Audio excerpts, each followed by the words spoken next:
we were on Iran. Let's take the close pivot to NATO and related issues. NATO, of course, is an organization that many North Atlantic countries have joined, originally to prevent aggression in the region by countries like Russia. Now it's less clear what exactly we're all doing in this party, but it's very, very important to the Europeans because we seem to be the big brother who protects everybody. And they don't want Big Brother to leave. They like Big Brother's muscles. They like Big Brother's strength. And they really like his big military with the big B2s. So they want us to get along with the Big Brother. They want Big Brother to stay in the alliance. And Trump all along, first term and second, has kind of been saying, I guess we will, but like, we're kind of sick of you freeloading off of us. Why don't you at least pay what you've already agreed to pay, which is the 2% of your GDP, all of you countries, instead of freeloading? And he went over there, and I pulled this for AM Update today. People should listen to that pod. But I pulled the New York Times article from 2018 when he went to NATO, and it was so negative. It was like, he has everyone rattled. He's disrespectful. He's doing things unconventionally. All the backbiting comments about Trump, both from the Times reporters and from other countries who are like, what is this effing thing that's come over here trying to demand we pay 2% for real and threatening to leave NATO if we don't. Now flash forward to, all these years later, 5, 6, 7 years. And NATO's like, let's do this. And Trump gets him to pay 5% of GDP, or at least commit the major nations to commit to doing that. And does the Times say like, nailed it, Mr. President, good for you. You know what? Your irascible nature actually wound up working on these people long term. No, they complained that they're not actually going to pay the 5%. And why wasn't there more attention on Ukraine and the funding for that war? You can't win. He's at the point where like literally the Secretary General of NATO is calling him daddy and saying he deserves the praise. Shut up. And they're still like, no, he's failing. He sucks. Okay, so let me give you the sound bites because everybody wants to hear the NATO Secretary General Mark Rutte and his comments about Trump, daddy. This is what set everything off, where he referred to him as daddy. I think that's 14. They've had a big fight, like two kids in a schoolyard. They fight like hell. You can't stop them. Let them fight for about 2-3 minutes. Then it's easy to stop them. And then daddy has to sometimes use strong language. You have to use strong language. Every once in a while you have to use a certain word. Okay. So he didn't say you're my daddy, but he said daddy has to use strong language. Oh, that's okay. All right. I'm fine. I think it's fine. Trump gets asked about it by the snarky reporter and says this in Sat 11. Mark Rutte, the NATO chief, who is your friend, he called you daddy earlier. Do you regard your NATO allies as kind of children? No, he likes me. I think he likes me. If he doesn't, I'll let you know. I'll come back and I'll hit him hard, okay? No? Do you he did it very affectionate. Daddy, you're my daddy. How about Rubio? Okay, one more before I toss it to you. Mark Rutte got asked about it by maybe the same reporter. She sounds terrible. Take a listen. The language that you have used when talking to Donald Trump has been notable because of its flattery. Today you called him daddy, and you sent a text message to him that was gushing with praise. Is this the way that you feel that you have to act when doing business with the US president, through flattery and praise? Isn't it a bit demeaning, and doesn't it make you look weak? No, I don't think so. I think it's a bit of a question of taste, but I think he's a good friend. And when he is doing stuff which is forcing us to, for example, when it comes to making more investments, would you ever think that this would be the result of this summit if he would not have been re-elected president? Do you really think that 7 or 8 countries who said, somewhere in the 2030s we might meet the 2%, we've now all decided in the last 4 or 5 months to get to 2%? So doesn't he deserve some praise? And when it comes to Iran, the fact that he took this decisive action, very targeted, to make sure that Iran would not be able to get its hands on a nuclear capability, I think he deserves all the praise.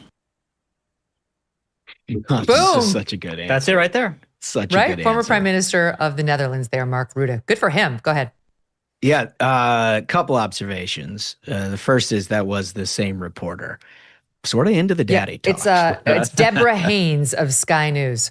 Yeah, she's got a thing with the daddy talk. I don't know what's up with that. You get 2 questions to ask the president of the United States, and the NATO Secretary General is like, tell me more about the daddy thing. Let's talk more about that. I don't know. I'm not saying. I'm going to send her a just T-shirt. saying. They're already making T-shirts. They're red, and they have Trump's picture on it, and they read daddy. Second observation is this guy, what an exceptional head of hair he has. Right. I mean, I will follow that man anywhere. That is incredible. Put it He back looks up. like- I didn't look at the hair. Can we put it Oh, back you up there? gotta You don't have see to it, run the Megyn. sound. You'll have It's S-tier flow. It really is. It's like the kind of thing you would want leading your nation. Yeah, he makes Mitt Romney look like Mr. Roll Clean. the tape, please, producers. Let's see. Not her. No, we're not. Wait. Mark Rutte. Yeah, just a Okay. great head of Looks hair. good. More than happy to field the daddy talk from that young Sky Dutch- News reporter. They're good-looking people. And I mean, the thing is that, you know, his job is to ensure that NATO is in a position to accomplish what they need to get done. And for a reporter to, again, use her time to try to make it, do you feel you need to be effusive in your flattery? That he has to be like, let me present the facts to you. Did you not just see what happened in Iran? Right. And that he has to, he even says, like, if President Trump had not been reelected, do you think we'd be in a place where all these countries have agreed to this funding? But tell me more about the daddy talk. It's unbelievable. I will tell you, And one he of the, said, one of the, he's like, look, there's a question of like taste. I realize you're razzing me. I was making a joke. Like, he's basically like, calm down, Deborah, Yeah. right? Yep. Take a chill pill. It was humor and he deserves my praise. I mean, is it possible even our friends in Europe are starting to get that the way to deal with these woke asshole reporters is to Yes. laugh at them? Go ahead, Ashbrook. it's exactly right. It's one of the fringe benefits of Trump being who he is, that all of these other leaders are like, wait a minute, I don't have to just take it from this idiot. I have common sense too, and I'm going to answer your question that is so stupid with normal common sense, and you're going to look really dumb. And Trump has shown everybody, I mean, that's real leadership. He's shown everybody around the world that you can do that and you can win. I mean, it's And also, you know, I don't think what's been appreciated is the second and third order effects and results of President Trump taking this decisive action. We've already talked about how, you know, the Houthis and Hezbollah and the various groups that Iran would lean on had been dismantled, and President Trump used this window of opportunity to then get rid of their nuclear program. Part of the reason Iran also didn't have it is because Syria. You see, like, the allies in the region that they had are all one by one falling apart. Russia no longer has any say in this region. So Europe's got to be in a happy position. China now can't buy cheap oil from Iran. You're seeing a situation where President Trump has been able to just slice through all these geopolitical problems that we've had. So I imagine Europeans are thrilled. Well, it's restoring America to the leader of the free world. Yeah, the Europeans are thrilled, but the left, I'm sure, is furious. Oh, they hate it, because yeah. 4 years of Joe Biden, they all had to walk around and pretend that this guy was bringing America back on the world stage.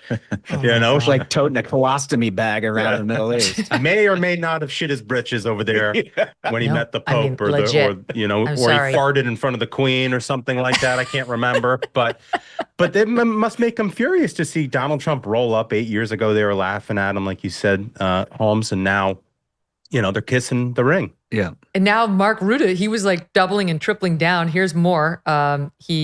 Somebody tried to play but he's so unpredictable. You know, he's like irascible and he's unpredictable. And here's what Mark Rutte said to that guy, SOT 15. He's a good friend. I trust him. He was totally right that Europe and Canada were not basically providing to NATO what we should provide. Now we are correcting that. We are equalizing. I think it is a man of strength, but also a man of peace. You've seen that basically now with Iran. The man of strength being able to command his B-2 bombers to go into Iran to take out that nuclear capability, but also the man of peace, who is then immediately following up with making sure that Israel and Iran will commit to a ceasefire. And I think this is exactly what you want the American president to do, provide that type of leadership. And so I find him very predictable. Because the question had been, you're dealing with a very unpredictable president or friend who's been all over the map on Article 5 in the past, but how do you know? How are you certain that the Trump you're dealing with right now is the same version of Trump that you'll be dealing with for the rest of this term? And he went on. So like the beginning was, I've known him for almost 10 years. He's a good friend. I trust him. He was totally right. Europe and Canada were not providing to NATO what we should provide. And then goes on to say what you just heard him say, like he is predictable and he's a friend. We've never heard world leaders do this. Mm-hmm. Like this guy seems genuinely inspired by Trump, his strength, his unwillingness to bend.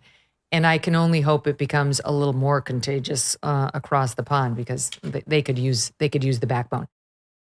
We are days away from what has been dubbed by some the Rio Reset, what some worry could be a threat to the US dollar's global dominance in over 80 years. On July 6th, BRICS nations, that's Russia, China, India, and Iran, and some more, are expected to unveil their plans to circumvent the US dollar, thus cratering, its value. Some report that they've already been laying the groundwork as their central banks have been methodically divesting from the US dollar and US bonds in favor of gold. How can you protect your IRA or 401k from the fallout from this landmark shift? One option is to diversify with gold from Birch Gold Group. Historically, gold has been a safe haven in times of high uncertainty, which is right now. Get a free info kit on tax-sheltered gold IRAs by texting the word MK letters to 989898. July 6th could mark a monumental shift happening among nations that control 1/3 of the world's GDP. Arm yourself with information to diversify your retirement savings. Text MK to 989898 and claim your free info kit from Birch Gold. Thanks so much for watching. If you like what you just saw, hit the subscribe button for more clips and full episodes.